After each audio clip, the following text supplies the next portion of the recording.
Hello students of B first semester economics में आज हमारा टॉपिक है डिमांड मतलब मांग।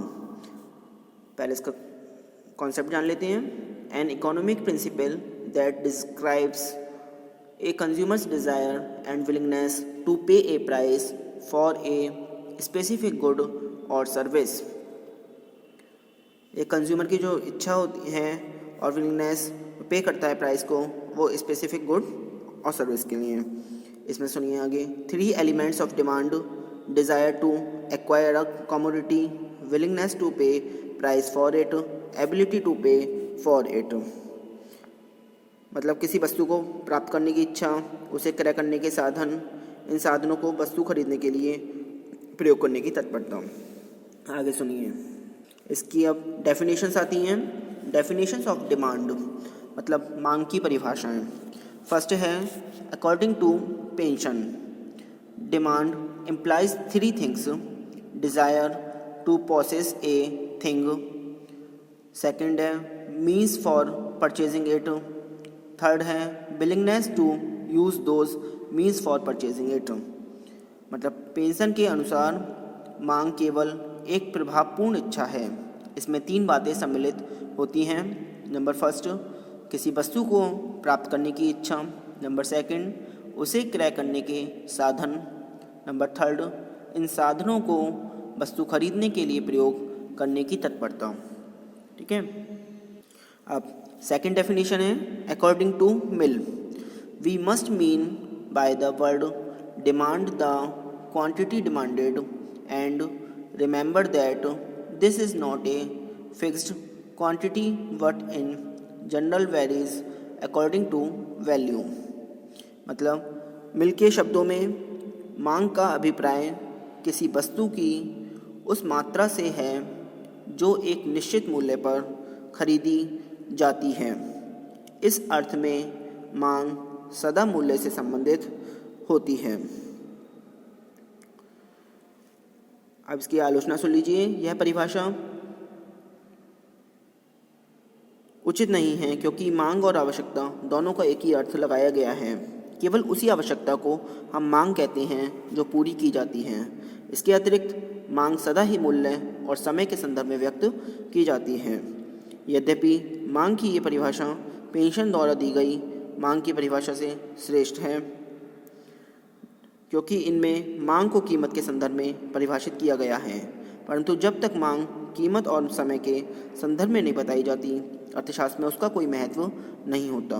उपरोक्त वर्ग की परिभाषाओं में दोष यह है कि उनमें मांग को समय से संबंधित नहीं किया गया है। आगे सुनिए। थर्ड है अकॉर्डिंग टू बाग, the demand for any commodity is the relationship between the price and the quantity that will be purchased at the price. मतलब बाग के अनुसार किसी वस्तु की मांग उसकी कीमत और उस मात्रा का संबंध होती है जो कीमत विशेष पर खरीदी जाएगी। ठीक है।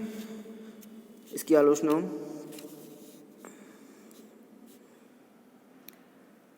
अभी बताई थी, आगे देखिए। इन परिभाषाओं के आधार पर हम कह सकते हैं कि मांग के अंतर्गत 5 तत्व होते हैं: किसी वस्तु को प्राप्त करने की इच्छा, उसे क्रय कर सकने के साधन, साधनों को व्यय करने की तत्परता, वस्तु की इच्छा का कीमत विशेष को संबंधित होना, मांग का संबंध किसी विशेष समय से होना। अतः सरल एवं स्पष्ट शब्दों में कहा जा सकता है कि मांग का आशय एक वस्तु या सेवा की वह मात्रा है जिसे उपभोक्ता एक बाजार में एक दिए हुए समय में एवं दी हुई कीमत पर खरीदना चाहते हैं।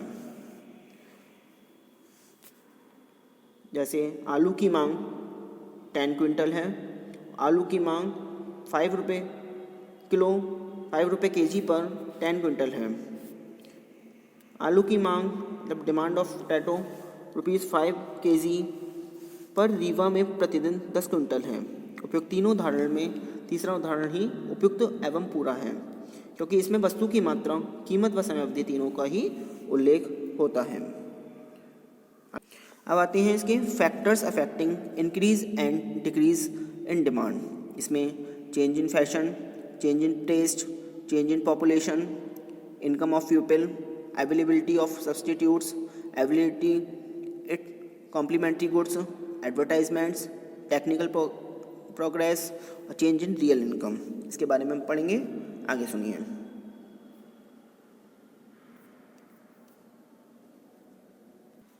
सबसे पहले आता है change in taste. An important factor which determines demand for a goods in taste and preferences of consumers are good for which consumer taste and preferences are greater, its demand could be larger. मतलब किसी वस्तु की मांग उपभोक्ता की रुचि पर ही निर्भर करती है। कीमत तथा आय के अतिरिक्त वस्तु की मांग को प्रभावित करने वाले अन्य तत्वों को रुचि शब्द के अंतर्गत आसानी से संबंधित कर दिया जाता है। रुचि और फैशन में परिवर्तन हो जाने से मांग में परिवर्तन हो जाता है। जो वस्तुएं फैशन में आ जाती हैं उनकी कीमत बढ़ जाने पर भी लोग अधिक खरीदते हैं, और फैशन से निकल जाने पर वह वस्तु सस्ती होने पर लोग उसको नहीं खरीदते। और इसमें इसका टेस्ट है, जैसे it's demanded could be large, इसका जो डिमांड है वो लार्ज मतलब ज़्यादा हो सकता है। आगे सुनिए। नेक्स्ट है चेंज इन पॉपुलेशन, मतलब जनसंख्या में परिवर्तन। Increase in the size of population naturally leads to increase in demand for goods and services. Decrease in size of population leads to decrease in demand. मतलब जनसंख्या में परिवर्तन से वस्तुओं की मांग में भी परिवर्तन हो जाता है। जनसंख्या कम हो जाने पर साधारणतया वस्तुओं की मांग कम हो जाती है, और जनसंख्या बढ़ जाने पर वस्तुओं का मूल्य बढ़ जाने के बाद ही मांग बढ़ जाती है। आगे सुनिए। अब आता है इनकम ऑफ पीपल, मतलब सुनिए। The demand for goods depend upon the income level of the people creates the income greater will be the demand, lesser the income less will be the demand। मतलब उपभोक्ता की आय। वस्तु की मांग उपभोक्ता की आय पर निर्भर करती है, किंतु आय में अंतर विभिन्न वस्तुओं की मांग को भिन्न भिन्न प्रकार से प्रभावित करते हैं। जैसे नेसेसिटीज़ हैं, जो अनिवार्य वस्तुएं होती हैं। आय बढ़ने से अनिवार्य वस्तुओं की मांग एक सीमा तक ही बढ़ती है। उस बिंदु के बाद आय में उतार चढ़ाव ऐसी वस्तुओं की मांग को थोड़ा भी प्रभावित नहीं करते। कारण यह है कि वस्तुओं के उपभोग करने की एक सीमा होती है। उदाहरण, आय बढ़ने के साथ साथ एक गरीब परिवार गेहूं पर अधिक खर्च करेगा, लेकिन एक सीमा के बाद आय बढ़ने से किसी भी प्रकार उस परिवार द्वारा मांगी जाने वाली गेहूं की मात्रा प्रभावित नहीं होगी। इन्फीरियर गुड्स, जो निकृष्ट वस्तुएं होती हैं, आय बढ़ने के साथ साथ निकृष्ट वस्तु जैसे मोटा अनाज, मक्का आदि की मांग कम होती है, क्योंकि उपभोक्ता अपनी आय को निकृष्ट अनाज के बदले बढ़िया अनाज जैसे चावल या गेहूं खरीदने में व्यय करता है।